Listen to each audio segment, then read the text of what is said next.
para qué sirve o en qué momento se aplica análisis de datos a gran escala. O sea, una cosa es ver dentro del curso las definiciones, los nombres de las cosas, los tipos de cuadro, las estadísticas, pero cómo pasamos eso al mundo real, por lo menos en las cosas que conocemos. Entonces yo lo que armé es una guía de lugares o de momentos en donde el análisis de datos se usa a un nivel extremo para poder entender un poco para qué cosas me puede llegar a servir y qué utilidad voy a tener después con esto. Digo, a dónde lo voy a llevar, a dónde voy a ir a parar.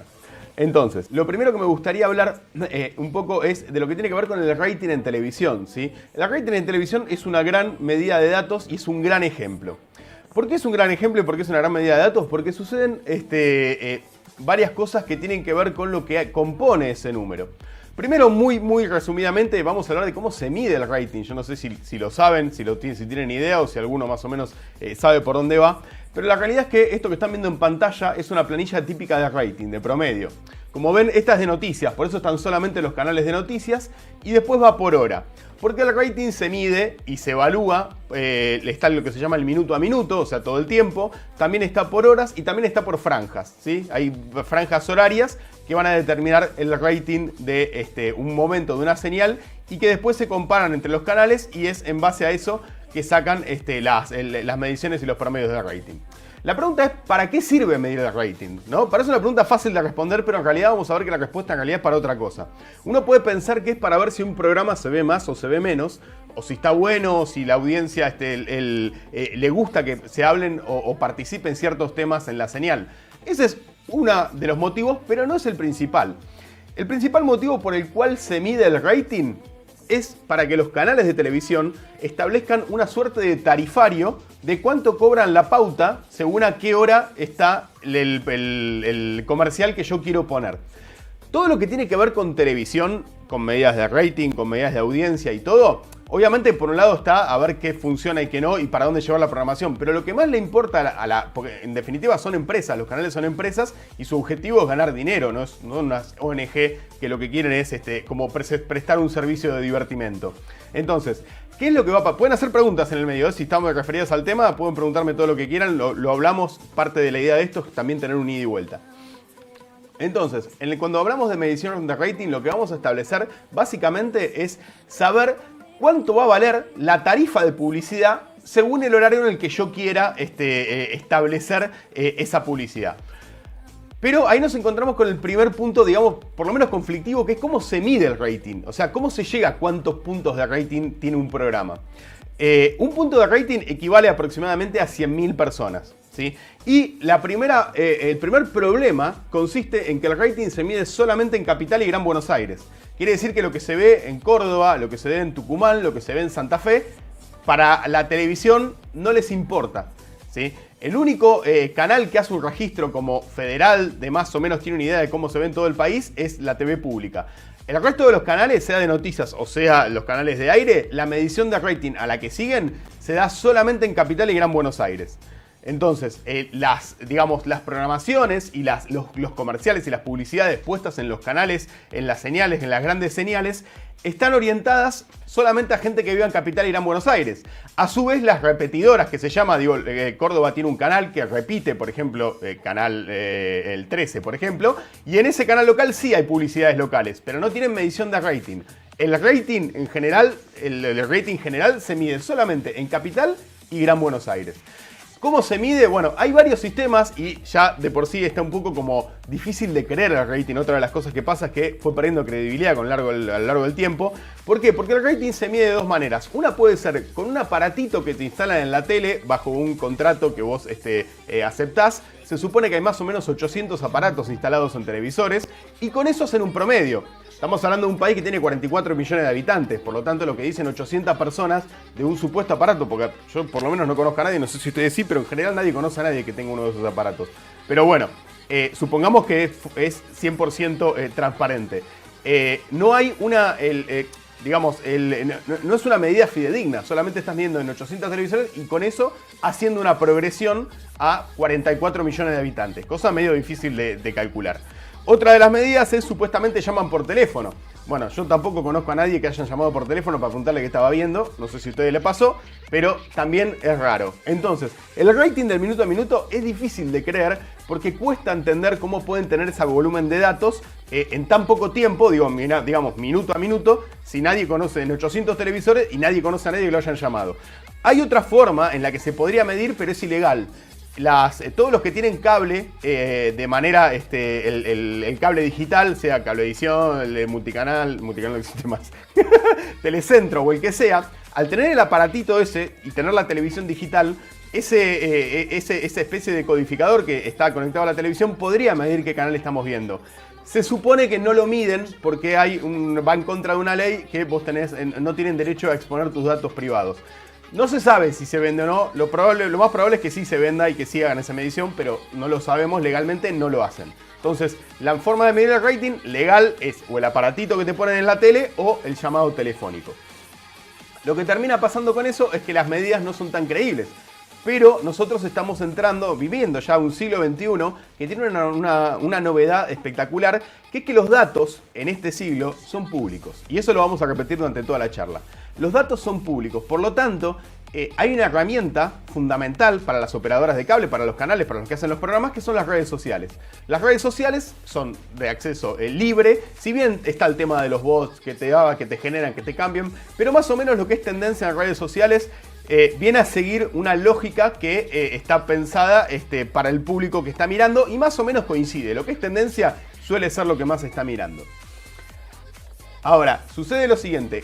¿Qué pasa con los canales? Bueno, termina siendo esto, los puntos de rating. Un tarifario. Este es, por ejemplo, yo agarré el ejemplo de Canal 13, pero podría ser lo mismo con cualquiera. Ahí tenemos detallado en la semana hora a hora, ¿sí?, qué programa hay y cuánto cuesta meter una pauta, meter una publicidad en ese programa, ¿sí? Quiere decir que al analizar los datos de rating, lo que están haciendo, están traduciendo esos datos de rating en una aplicación directa que es cuánto te cobro meter una publicidad mientras se está emitiendo determinado programa. Entonces vemos, bueno, está toda la programación ahí. Obviamente los horarios más caros son los horarios centrales, ¿sí? En el caso de la TV de Canal 13, el horario de Showmatch, el horario de Bienvenidos a Bordo. Bueno, son los horarios que supuestamente más gente está viendo tele, más rating mide, por lo tanto son más caros. En comparación, si hacemos la misma franja horaria, por ejemplo en Canal 9 o en la TV pública, vamos a ver que el número de rating promedio en general en esos horarios centrales es menor. Por lo tanto, meter una publicidad en Canal 9 o en la TV pública es más barato que ponerla en Canal 13, porque eso está directamente traducido con el tema del rating. Ahora, vamos al dato importante. Supongamos que a mí me contratan de una empresa y me dicen, yo tengo tanta plata para aportar en publicidad y no sé dónde ponerla. No sé si poner en un canal de televisión, no sé si ponerla durante un programa, no sé si ponerla en una franja horaria o la nueva, y lo que venimos hablando hasta ahora, no sé si ponerlo en internet. No sé si ponerlo a través de las redes sociales. ¿Por qué? Porque fíjense que, por ejemplo, una tanda, ahí hay una descripción de más o menos cómo se mide también, porque vos no podés poner cualquier cosa, tenés determinada cantidad de tiempo y todo. Ya sería mucho meternos en un detalle que tanto no me importa abordar, pero sí me interesa entender que poner un spot de más o menos 15 segundos, 20 segundos mientras está dando Showmatch, me saldría 220.000 pesos. Esa plata, esos 220.000 pesos, para que lo vean nada más que 15 segundos la persona que está mirando tele en ese horario, lo puedo traducir a lo que me saldría en ponerlo, por ejemplo, en Instagram o ponerlo en Facebook. Y me voy a dar cuenta que me va a rendir muchísimo más, porque si yo me fijo, acá puse unos ejemplos cortitos, pero cuando vos haces una publicación y la pautás, o sea, le pones plata a algo en Instagram o en Facebook o en la red social que quieras, acá elegí una, pero en general son todas de Facebook, ahora vamos a llegar a eso también. Te pide datos y vos podés especificar hacia dónde va esa publicidad, por edad, por sexo, por zona geográfica, por intereses. Digo, tenemos un montón de ítems que podemos hacer que nuestra plata para la publicidad, esos 220.000 pesos, rinda mucho más si lo guiamos a un público totalmente sectorizado y no a la casualidad del que esté mirando la tele. Bueno, pasa otra cosa también. Y eso es otro dato a analizar que yo tengo que establecer si mi laburo es hacer un data analytics en una empresa. ¿A qué público le apunto yo? Es la primera pregunta que hay que hacer siempre.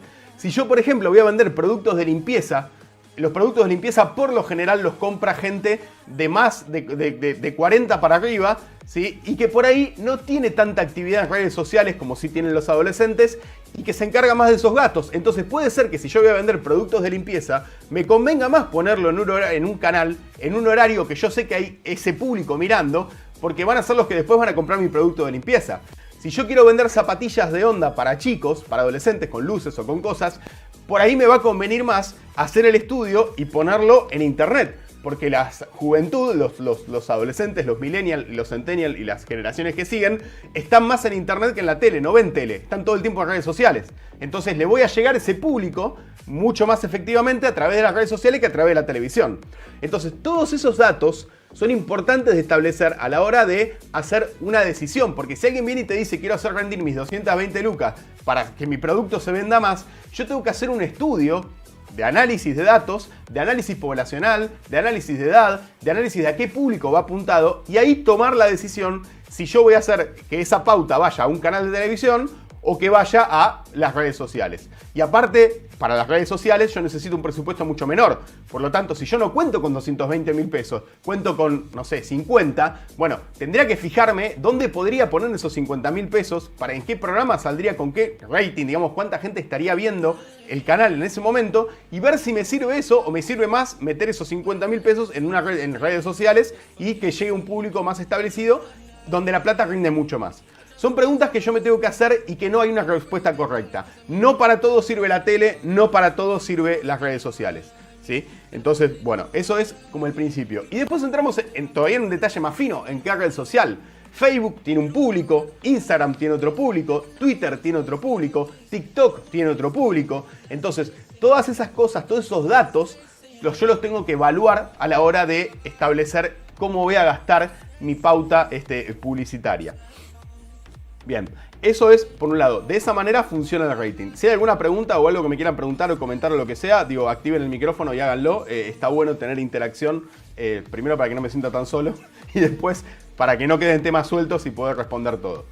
Bien, entonces, siguiendo con esto.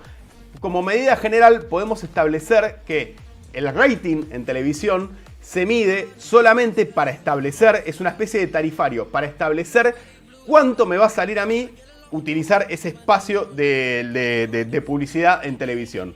Lo mismo pasa en las redes sociales. Hay horarios que supuestamente rinden más, o sea que donde hay más interacción, donde hay más gente metida en la red social. Hay edades que van enganchadas con horarios, ¿sí? La gente más grande por lo general se mete a la mañana y se mete más o menos al mediodía y después tipo 8 o 9 de la noche. Los jóvenes se meten más por las tardes. Digo, tiene que ver también con el ritmo de vida de cada uno. Bueno, son todos datos que yo tendré que evaluar si quiero hacer una campaña para, si me contratan para programar una campaña, para pensar una campaña de publicidad para algún producto.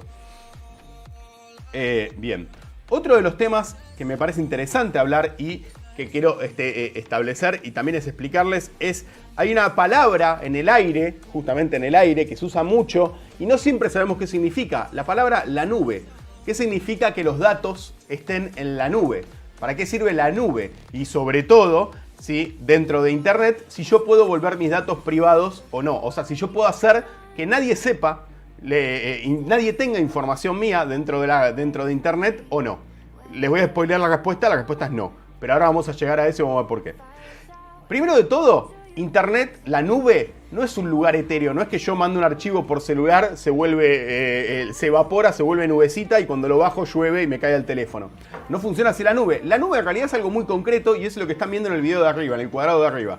Son un montón de discos rígidos puestos uno abajo del otro, adentro de un lugar gigante que se llama servidor, ¿sí? Cuando yo subo un video a YouTube, lo que estoy haciendo es copiar el video de mi computadora a el servidor de YouTube, al disco rígido de la computadora de YouTube. ¿Se entiende? Por lo tanto, no es un lugar, es un lugar totalmente físico y es un lugar que está en lugares, digo, y cada empresa tiene sus propios servidores. Google tiene sus servidores, Facebook tiene sus servidores, ¿qué más usamos? Instagram tiene sus servidores, son los de Facebook porque son el mismo dueño.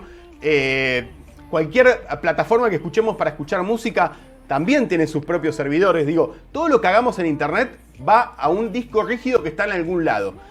Mi casilla de mail forma parte de un servidor. Cuando a mí alguien me manda un mail o yo mando un mail, lo que estoy haciendo es copiar ese mensaje, ese archivo, esa foto, lo que sea que haya mandado por mail, digamos al cajoncito del disco rígido que tiene otro. Entonces yo tengo mi cajoncito que es mi mail y cada uno tiene su cajoncito que es su mail.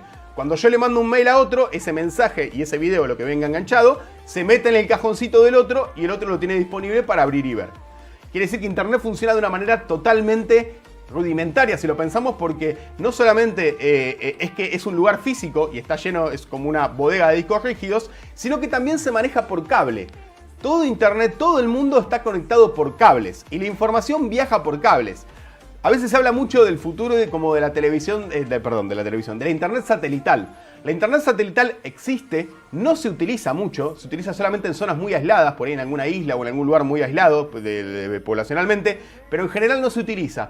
¿Por qué no se utiliza? Porque las distancias son mucho más largas. Es mucho más largo enviar información a un satélite y que de ese satélite rebote en el satélite y vuelva a la Tierra. La distancia es abrumadoramente más grande que lo que se puede unir con cables, ¿sí? Por lo tanto, es más cómodo, es más rápido y es más efectivo enviar la información por cables que enviarlo vía satelital. Ahora, si yo estoy en una isla en el medio del Pacífico donde no hay nada alrededor y es imposible tirar un cable, o a nadie le interesó tirar un cable, que también es otro dato importante, para llegar a esa isla, bueno, mi única forma de conectarme es a través de un satélite porque nadie me va a mandar internet. Voy a tener un internet más deficiente, más lenta y todo, pero voy a tener internet.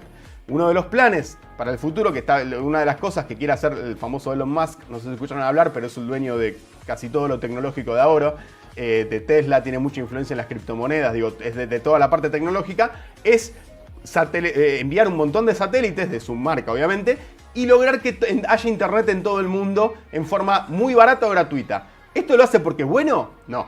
Esto lo hace porque si él consigue que usen mucha su red, pueda explotar esa tensión, esa dependencia que vos tenés de él con publicidad. Y ahora vamos a llegar a la parte de los datos. Entonces, Internet, la nube, no funciona de una manera etérea, sino que funciona a través de cables y a través de un montón de lugares donde hay un montón de discos rígidos puestos uno abajo del otro, donde se va almacenando, copiando, subiendo, bajando información.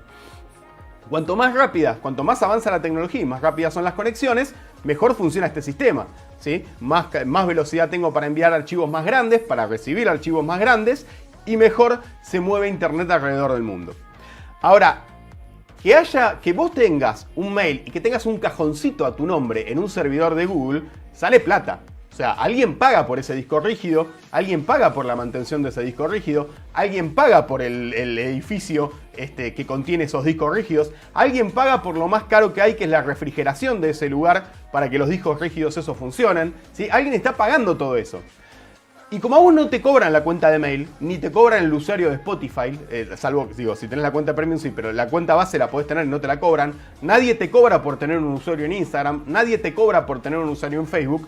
Quien está pagando todo ese edificio, toda esa cosa, es Google, por ejemplo, o Facebook, o el servidor de la empresa que quieran. Ahora, ¿cómo hace para recaudar plata? ¿Cómo hace para pagar? Porque no va a ir a pérdida a la empresa, no es porque bueno te da un lugar. Bueno, ¿qué es lo que hace? Le vende a otras empresas tus datos y tu atención para que esas empresas te publiciten cosas que vos puedas comprar. Les habrá pasado, seguramente les habrá llamado la atención, estar en alguna reunión o hablando con alguien, sea por chat o sea oralmente, y a estar hablando, no sé, de pintura y que te empiecen a aparecer publicidades de pinturerías dentro de tus redes sociales o dentro de Mercado Libre, donde sea. Les habrá pasado de estar hablando sobre un tema y del tema del que estaban hablando les empieza a aparecer publicidad.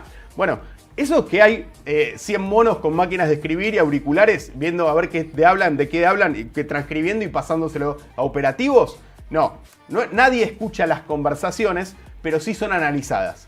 Hay palabras claves que vos escribís o que decís que con el reconocimiento de voz y con el reconocimiento de texto y de entorno de texto, que cada vez es mejor en Internet, de hecho si se fijan las traducciones del Google Translate son muchísimo mejores que las que hacía antes, bueno, porque el sistema va aprendiendo, es una inteligencia artificial.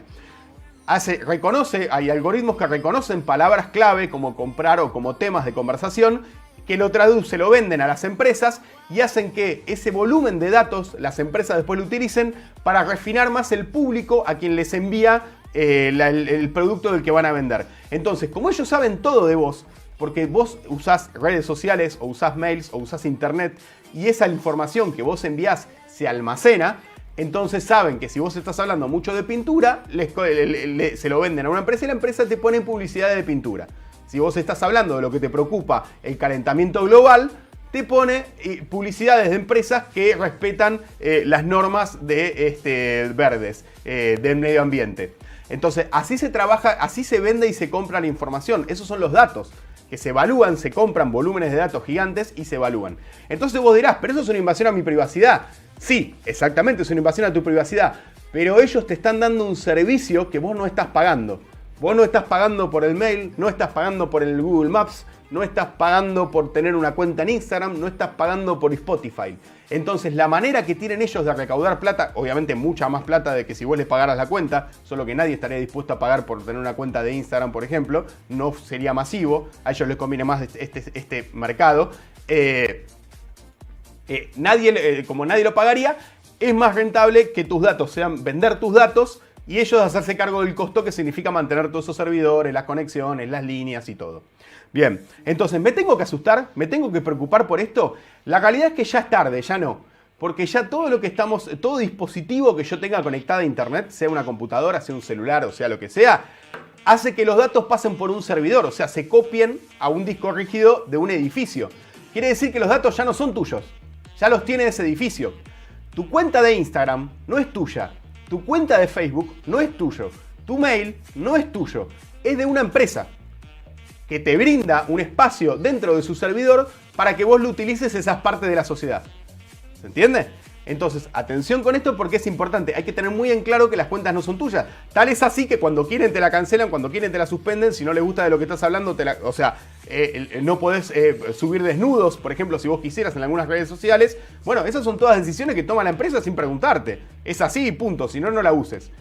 Almaceno tus datos, si no, no la uses. En ese contrato larguísimo que nadie lee nunca, hay un montón de ítems que dicen que pueden almacenar tus datos.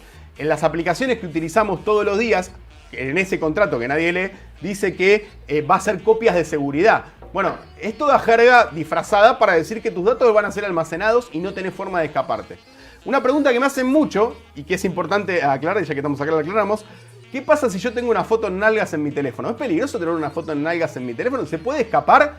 La realidad es que sí, porque en el momento que algo pasa por un sistema conectado a internet, algún dispositivo informático conectado a internet, ese material, como acabamos de decir que los servidores no son tuyos, están en el otro lado, ya no es tuyo. Ya forma parte de un montón de cosas sobre las que vos no tenés control. Entonces, después hay mil maneras de filtrar datos. Pueden decir que me hackearon el servidor, se rompió un disco, hubo que reemplazarlo. No sé, hay mil excusas para decir que esos datos se escaparon, se vendieron, se fueron. Lo mismo pasa con las cuentas bancarias. ¿Es seguro poner una tarjeta en Mercado Libre? No. ¿Es seguro salir caminando con 10 lucas para ir a comprar algo en un negocio en el bolsillo? No. En ambos casos te pueden robar. En una los datos y en otra la plata que llevas encima. Mal que mal, todavía y por ahora, la verdad es que yo no escuché que haya habido problema, pero en general cuando te hace una estafa informática, cuando alguien te roba plata de tu tarjeta, generalmente el banco la devuelve. Te devuelve lo que te sacaron. Si no está el ticket que vos hayas firmado, te lo devuelven. Si fue una compra digital, se hace un estudio un poquito más grande, pero al mes, a los 2 meses te lo devuelven. Así que en general, por ahora, es más seguro, es mucho más seguro hacer compras a través de internet, a través de la web, que hacerlas en un local llevando la plata en el bolsillo. Si vas a comprar un pancho, no, pero si estás yendo a comprar una computadora que sale 150.000 pesos, más o menos, bueno, es más seguro que la compres por internet que vayas con los 150.000 pesos en el bolsillo. Sobre todo porque con el volumen de billetes que eso significa hoy en día. Bueno, entonces, lo que quiero sacar con esto, lo que les quiero terminar de explicar con el tema de la nube, es que no hay datos, este es el siglo de los datos públicos, todos tus datos están. Si vos googleás a una persona con el nombre y el apellido o el documento, te aparece un montón de datos, el resto de los datos, y hay empresas que recopilan esos datos, háganlo, pongan su nombre o su DNI, y van a encontrar un montón de más datos de ustedes, que ni sabían que estaban en internet, y además hay empresas que te dicen, pagame tanto y te doy más datos, tipo su estado financiero, si tiene deudas, si alguna vez se atrasó en un préstamo. Bueno, toda esa información, todos esos datos bancarios, obviamente tienen un valor enorme y se venden y se compran totalmente. Hace un tiempo, el único que tenía esos datos era el Veraz. Si vos estabas en el Veraz, si te atrasabas en el pago de un banco, de una tarjeta de crédito, tenías un problema financiero, entrabas al Veraz. Entonces, como los bancos consultaban exclusivamente el Veraz, bueno, si estabas en el Veraz, eras una persona peligrosa. Entonces en el banco automáticamente te trataban como un delincuente, no te daban nada y eras una persona de no fiar, ¿sí? Hoy en día el Veraz ya perdió un poco de importancia, pero sigue habiendo estos análisis de datos constantemente que reflejan cuál es la capacidad financiera de cada persona, lo sabe todo el mundo, y se compran y se venden esos datos. Por lo tanto, si bien se pueden llegar a alarmar y decir, ¿cómo? Mi vida es pública, todo lo que pongo en internet lo sabe todo el mundo. Bueno, tampoco digo, no te van a estar leyendo los mails a ver si alguien tiene un amante o no tiene un amante. No son esas cosas, es más rentable que tengan un amante porque ahí establecen más gastos y en secreto. Entonces para el nivel comercial es más rentable tener un amante. Pero bueno, volviendo a esto, no se fijan en esas cosas. Sí se preguntan acerca de cuáles son tus intereses, qué tipo de cosas compras y de qué estás hablando para después venderte la publicidad. ¿Y por qué lo hacen? Porque todo lo que vos usás de internet que no pagas, lo paga alguien. Y ese alguien, ¿cómo hace para recuperar la plata que paga porque vos tengas tus servicios gratuitos? Bueno, usa tus datos. Vende tus datos y te condiciona para que vos tal vez termines después comprando algo que por ahí no necesitabas. Como un smartwatch que no sirven para nada. Bueno, bien. Entonces, les quiero contar ahora el último tema del que vamos a hablar. Si alguien tiene una pregunta, lo vuelvo a decir, o me quiere preguntar o decir algo, interacción conmigo, no hay ningún problema. Tildan el micrófono y me hablan. Vamos a pasar entonces al último tema, que son las elecciones de Estados Unidos del 2016. Y ustedes me pueden decir, bueno, no sé, la verdad que tanto no me interesa las elecciones de Estados Unidos del 2016, son las que ganó Trump, pero tienen un interés muy importante estas elecciones, porque se ganaron a base de análisis de datos. Fueron datos analizados que hicieron ganar estas elecciones.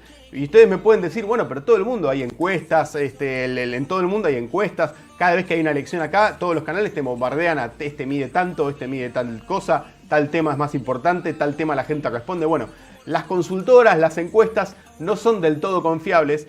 Primero porque siempre hay alguien que les paga y cuando hay alguien que les paga también necesitan como responder a esas expectativas.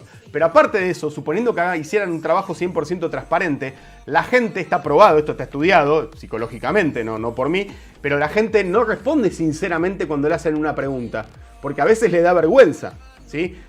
Si yo, por ejemplo, a mí me puede dar vergüenza decir que voy a votar a X candidato y cuando me consultan digo que voté a otro, que voy a votar a otro o que voy a votar en blanco. Pero en realidad después voto. Ahora, nosotros no le somos sinceros a otra persona, pero sí le somos sinceros y sí actuamos consecuentemente con las cosas que pensamos dentro de nuestra vida cotidiana, dentro de las redes sociales y dentro de internet. Y como sabemos, esos datos se compran y se venden. ¿Por qué es importante las elecciones de Estados Unidos? Porque marcó un antes y un después en el análisis de datos electorales y en cómo se manejan las redes sociales. Y paso a explicarles muy brevemente cómo son las elecciones en Estados Unidos para poder entender el método, si no se va a entender el método.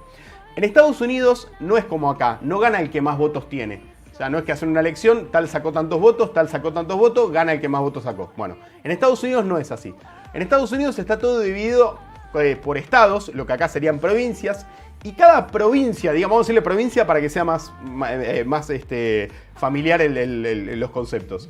Cada provincia dentro de Estados Unidos aporta una cantidad de puntos, vamos a decirle, para ver quién gana la elección. O sea que la elección no la gana quien más votos recibió, sino que la gana quien más puntos recibió por cada provincia. Entonces, por ejemplo, hay provincias que otorgan muchos puntos porque tienen mucha población, ahí sí va directamente relacionado, a mayor población más cantidad de puntos, y hay otras que otorgan menos puntos porque tienen menos población. Pero pasa algo muy singular en Estados Unidos que no pasa acá. Por ejemplo, lo vamos a pasar acá. Supongamos que tal partido en Córdoba sacó el 52% de los votos. El 52% de los votos, vamos a suponer. Cuando dividen los puntos que otorga Córdoba, el candidato que recibe no va a recibir el 52% de los puntos que tiene Córdoba. No, recibe el total. O sea que son mini elecciones dentro de la gran elección. Quien gana cada estado o cada provincia se lleva todos los puntos que otorga ese estado o esa provincia. Esto es importante porque este sistema termina sucediendo que no siempre gana el que más votos sacó. De hecho, en la elección del 2016, Hillary Clinton terminó sacando casi 3,5 millones más o menos más de votos que Trump, pero perdió las elecciones. ¿Y por qué las perdió? Porque tuvo menor cantidad de puntos al final con cada provincia ganada, ¿sí? Entonces, Estados Unidos está dividido en provincias, quien gana cada provincia se lleva todos los puntos de esa provincia, al final el que tiene más puntos es el que gana la elección. ¿Y cómo interviene el análisis de datos acá? Bueno, lo que hicieron fue algo bastante interesante de analizar. Se metieron con Facebook. Tal es así que terminó yendo a declarar Mark Zuckerberg, tuvo que responder al Congreso, digamos, de Estados Unidos para explicar qué había pasado.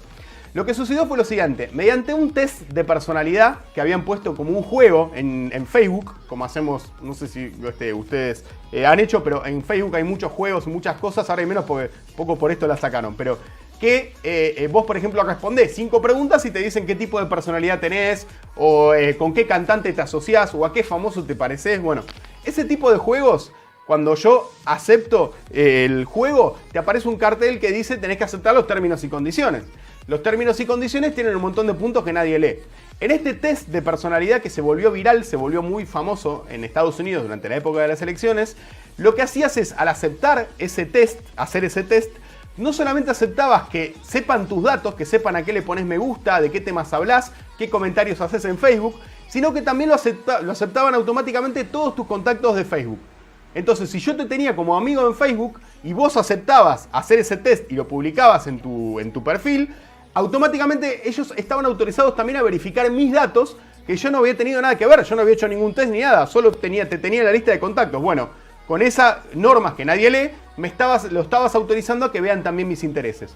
Entonces, en estados, lo que se llama claves, los que no se sabe quién iba a ganar, que estaba medio peleado, medio pareja, acuérdense, como acabamos de decir, que si vos ganás por un poquito, por 100 votos una provincia, te van todos los puntos de esa provincia. Entonces, en los estados que estaban delimitados, que por ahí era más probable que ganara Hillary o que estaba peleado, empezaron a analizar de qué cosas se hablaban, de qué temas se trataban y qué tenía en la cabeza la gente que vivía en esos lugares. Y automáticamente le empezaron a aparecer fake news, o sea, noticias falsas o no chequeadas o redactadas de una manera engañosa, que apoyaban al candidato que ellos, en este caso Trump, que fue quien pagó el estudio, que querían que gane. Entonces, si tu preocupación era, por ejemplo, voy a decir temas con los que estamos familiarizados acá, porque eran más específicos, porque eran de una región, pero si vos buscabas muchas cosas sobre inseguridad o te preocupaba la inseguridad, te ponían noticias donde parecía que el paladín de la seguridad, quien iba a defender mejor los intereses de la seguridad, iba a ser Trump. Si vos te preocupaba la economía, porque tenías una clase media, por ejemplo, tenías un comercio, bueno, las noticias que te aparecían dentro de tu feed de Facebook, se hizo en Facebook, no, Instagram todavía casi no existía y aparte estaba apuntado a gente grande que era la que votaba. Instagram está poblado más que nada por niños, por adolescentes y jóvenes, y Facebook está poblado más que nada por gente más adulta, y esto fue en el 2016, así que todavía más era así. Entonces, lo que sucedía era que te aparecían noticias, te trasladaban información falsa o condicionada o manipulada para que la gente se vaya inclinando que sus intereses estaban vinculados con el candidato Trump y no con la candidata Hillary. ¿Se entiende? Eso fue lo que sucedió. Tal es así, tanto funcionó que terminó ganando Trump que en los promedios no daba. No parecía que fuera a ganar, venía bastante abajo. Y fue recuperando muchos puntos con esto, ganando provincias clave, provincias en las que estaban peleadas o provincias en donde por ahí pertenecían más a Hillary, porque le fueron, digamos, llenando la cabeza, llenando el scroll de Facebook con data, con noticias, con información que no era del todo fehaciente para inclinar la decisión del voto del quien no estaba del todo decidido hacia Trump. Por esto se armó una demanda grave, cambió mucho las políticas de seguridad de Facebook. Mark Zuckerberg tuvo que ir a declarar ante el Congreso, a dar explicaciones, pero terminó diciendo que fue una falla, como quedó en la nada, como medio un chamullo que quedó en la nada, pero que terminó dándole la presidencia a Trump, ¿sí? Entonces, fíjense lo importante que es el análisis de datos, que nosotros podemos decidir hasta qué pinturería vas a ir a comprar, hasta definir las elecciones de Estados Unidos, del país más poderoso hoy en día del mundo. Entonces, quiere decir que el análisis de datos realmente funciona, sirve, y lo que yo tengo que por ahí afinar o darme cuenta, o lo que tengo que por ahí, donde tengo que agudizar el ojo, es en qué datos son los que me sirven, qué datos son los importantes y qué datos son los que se llaman datos basura, los que no me van a servir para nada, los que no me van a cambiar el amperímetro. Lo primero que me tengo que preguntar siempre, es el objetivo que tengo a la hora de analizar unos datos. Si yo voy a hacer una campaña publicitaria, mi objetivo primordial es a quién va dirigido. A quién va dirigido va de la mano con lo que estoy vendiendo. Tengo que hacer un análisis del producto que voy a vender, saber a quién se lo voy a dirigir y en base a eso hacer todo el análisis para ver a dónde pongo la plata de esa campaña que yo quiero establecer. Tengo que tener en cuenta, eso hablando de rating, tengo que tener en cuenta que la nube es un lugar muy físico, la nube es un lugar totalmente falible, la nube es un lugar donde los datos se vuelven públicos muy fácil, pero eso no me tiene que asustar porque vivimos en una sociedad que ya aceptó eso, aunque no nos hayan preguntado. No podemos vivir sin Facebook podríamos vivir por ahí, pero no podemos vivir hoy en día sin WhatsApp, no podemos vivir sin mail, nos costaría mucho vivir sin Instagram, los que más lo usamos, y nos gustaría por ahí comprar sin Mercado Libre, por ahí entre los que lo usamos. Digo, hay lugares que ya están metidas en nuestro ser, hay acciones que ya están metidas adentro nuestro y de las cuales no podemos escapar porque si no nos quedaremos afuera de la sociedad. Hoy si no tenés WhatsApp estás fuera de la sociedad, si no tenés una cuenta de mail estás fuera de la sociedad. Entonces esas cosas a veces no, me obligan claramente a meterme en este tipo de cosas, así que no me queda otra más que entender que mis datos son públicos y vivir con ello.